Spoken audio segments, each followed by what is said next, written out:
జై శ్రీరామ్. శ్రీమాత్రే నమః. శ్రీ గురుభ్యో నమః. 2025 సంవత్సరం మార్చి నెలాఖరున శనైశ్వరుడు కుంభరాశిలో ఇన్నాళ్ళు సంచారం సాగిస్తూ ఉన్నాడు. కుంభరాశిలో సంచారం సాగిస్తున్న శనైశ్వరుడు మీనరాశిలోకి మార్చి నెలాఖరులో వెళ్తాడు. అంటే 30వ తారీఖు ఆయన వెళ్తారు. 30వ తారీఖు శనైశ్వరుడు సంచారం. ఇంకా 30వ తారీఖు నుంచి 2025 సంవత్సరం మార్చి నెలాఖరు నుంచి 2.5 సంవత్సరాల పాటు ఆయన సంచారం మీనరాశిలో సాగుతుంది. మీనరాశిలో ఆల్రెడీ రాహుదేవుడు అక్కడ సంచారం చేస్తూ ఉన్నారు. వీళ్ళిద్దరూ కలిసి కొన్నాళ్ళు అదే రాశిలో ఉంటారు. ఎప్పటి వరకు అంటే మార్చి నెలాఖరు నుంచి మే 18వ తారీఖు వరకు కూడా శని రాహువుల సంచారము మీనరాశిలో కొనసాగుతుంది. శని రాహువుల సంచారం మీనరాశిలో ద్వాదశ రాశుల వాళ్ళకి ఎలాంటి ఫలితాలు ఇవ్వబోతూ ఉంది, అసలు వీళ్ళిద్దరి విశిష్టాంశం మనం ఒకసారి తెలుసుకుందాం. శనివత్ రాహు కుజవత్ కేతు అని చెప్తుంది పరాశర సంహిత. శనైశ్వరుడు మరియు రాహు భగవానుడు వీళ్ళిద్దరూ కలిసి కుంభరాశిని, వాళ్ళిద్దరికీ స్వరాశులు, వీళ్ళిద్దరికీ కూడా కుంభరాశి స్వరాశి. ఎందుకంటే రాహుకేతువులు ఇద్దరు కూడా ఛాయాగ్రహాలు కాబట్టి, నోట్స్ కాబట్టి, నార్త్ అండ్ సౌత్ నోట్స్ కాబట్టి వాళ్ళిద్దరికి సపరేట్ రాశులు అంటూ ఉండవు.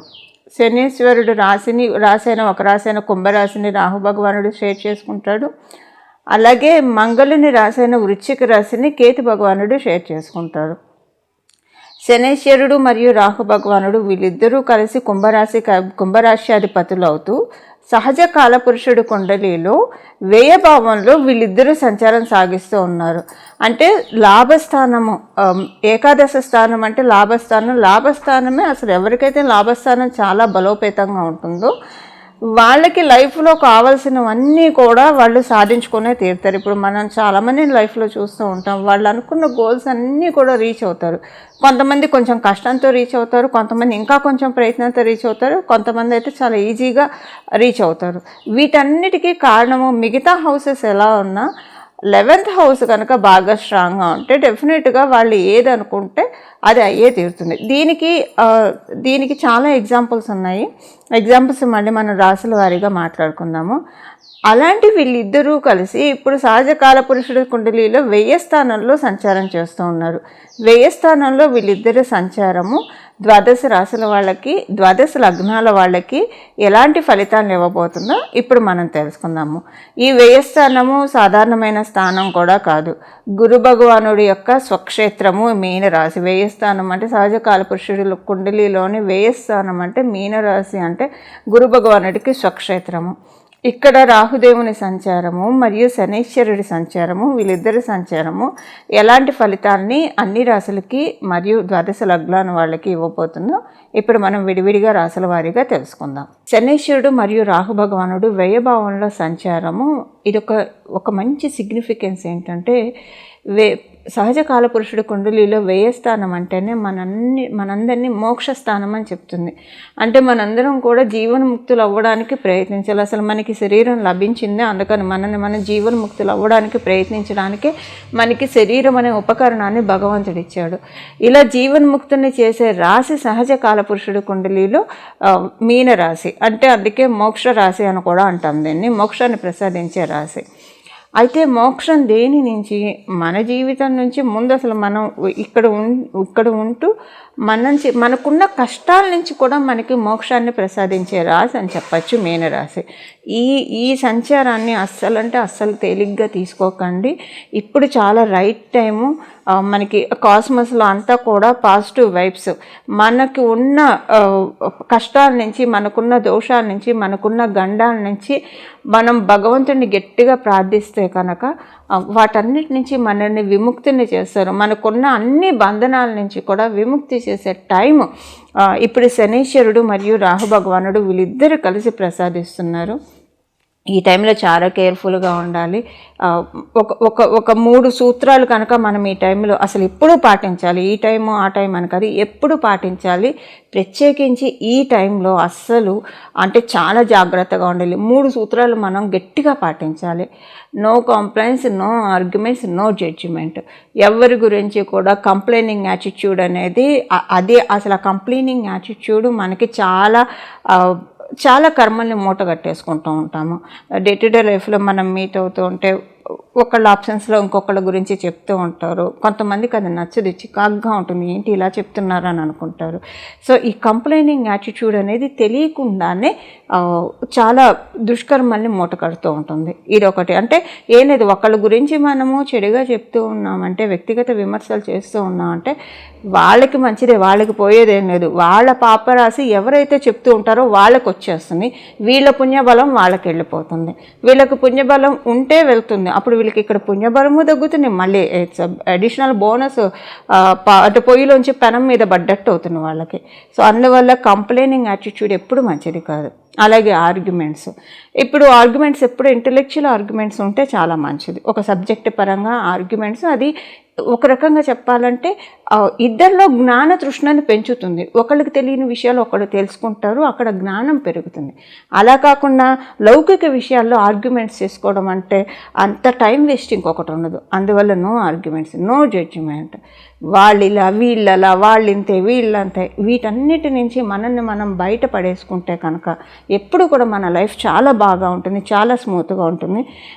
ఇప్పుడు ఈ ప్రాక్టికల్గా ఇప్పటి నుంచి అప్లై చేసి చూడండి. స్ట్రిక్ట్గా గట్టిగా మనకు మనం ప్రామిస్ చేసుకొని ఈ 3 సూత్రాలు కనుక పాటిస్తే ఇప్పుడు వాళ్ళు చక్కగా శనీశ్వరుడు మరియు రాహు భగవానుడు మనల్ని చాలా తేలిగ్గా మనకున్న వాటి నుంచి తొందరగా గట్టెక్కిస్తారు. మనకున్న దోషాల నుంచి కావచ్చు, మనకున్న గండాల నుంచి కావచ్చు, మనల్ని తొందరగా బంధ విముక్తిని చేస్తారు. అంటే వాటన్నిటి నుంచి మనల్ని మోక్షం కలిగిస్తారు. మోక్షం అంటే కష్టాల నుంచి విముక్తిని, మోక్షం కలిగిస్తారు. సో ఇలా మనందరం కూడా దీన్ని వినియోగించుకోవాలి. వృశ్చిక రాశిలో పుట్టిన వాళ్ళు, వృశ్చిక లగ్నంలో పుట్టిన వాళ్ళకి శని రాహువుల యొక్క కలయిక మీకు పంచమ స్థానంలో జరుగుతూ ఉంది. పంచమ స్థానంలో జరిగే ఈ శని రాహువుల యొక్క కలయిక మీకు చాలా మంచి రిజల్ట్స్ని ప్రసాదిస్తుంది.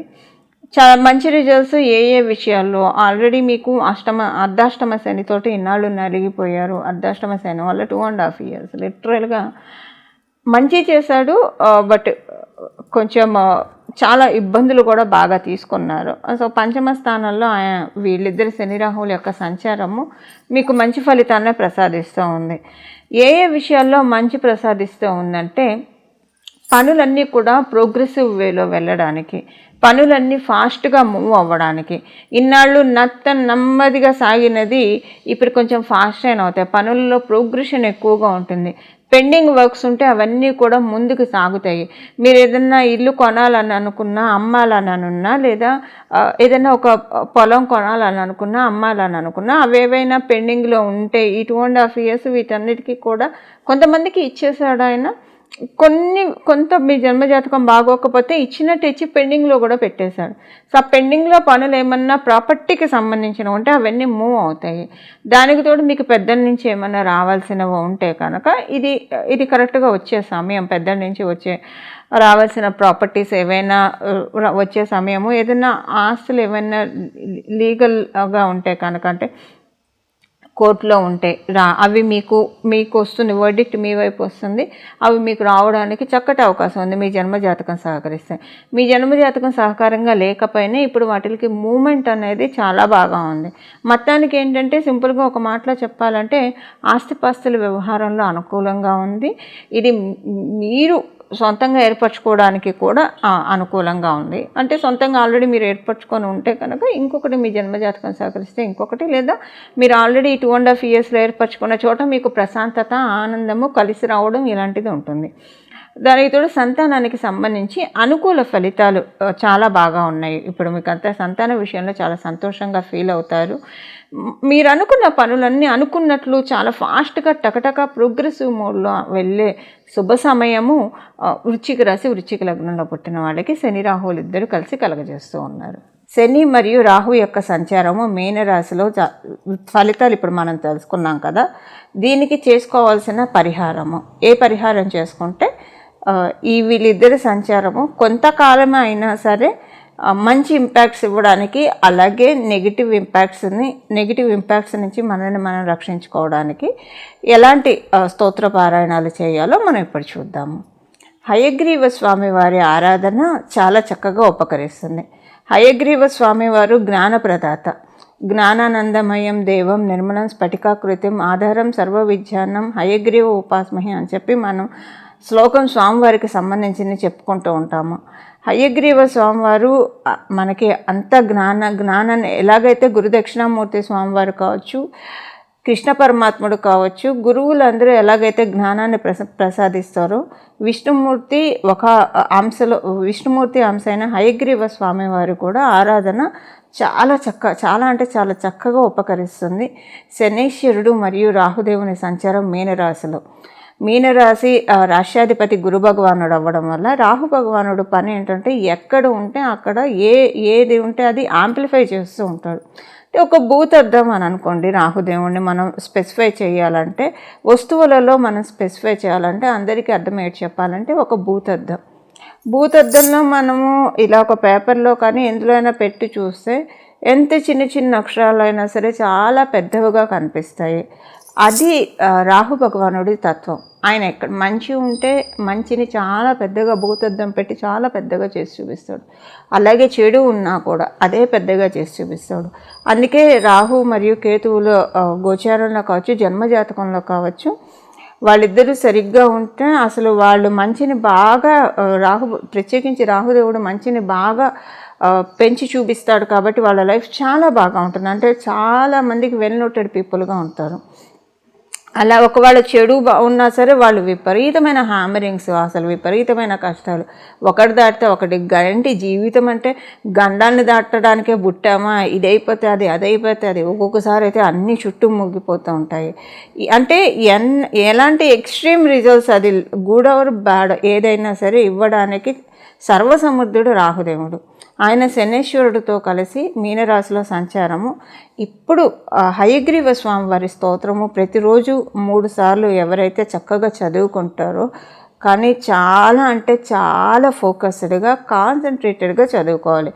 మనసు ఒక చోట, కళ్ళు చూస్తూ ఉండడం లేదా నోట్తో చదువుకుంటూ ఉండడం ఇలా కాకుండా మనసు, బుద్ధి, శరీరం అన్నీ ఒకటే చోట పెట్టి స్వామివారి స్తోత్రం ఎవరైతే ప్రతిరోజు 3 సార్లు చదువుకుంటారో, లేదా చదువుకోవడం రాని వాళ్ళు, అంటే తెలుగులో స్తోత్రాలు చదవడం రాని వాళ్ళు కనీసం వినడమైనా సరే చేస్తే, 3 సార్లు వినడమైనా చేస్తే, వినడం కూడా ఇంత సేమ్ చాలా ఫోకస్డ్గా డెడికేటెడ్గా వింటే కనుక, ఇప్పుడు శనీశ్వరుడు కర్మకారకుడు అని మనందరికీ తెలుసు. వ్యయభావం అంటేనే అన్నిటినీ ఖర్చు చేయడం. వ్యయం అంటే మనకు తెలుసు కదా, అన్నిటినీ ఖర్చు చేయడం. అందులో రాహు భగవానుడితో కూడి ఇక్కడ ఉండడం వల్ల ఇది మనందరికీ ఒక స్పెషల్ ఆపర్చునిటీ. వీళ్ళిద్దరూ కలిసి ఏకకాలంలో మన పాపరాశిని దగ్ధం చేస్తూ ఉన్నారు.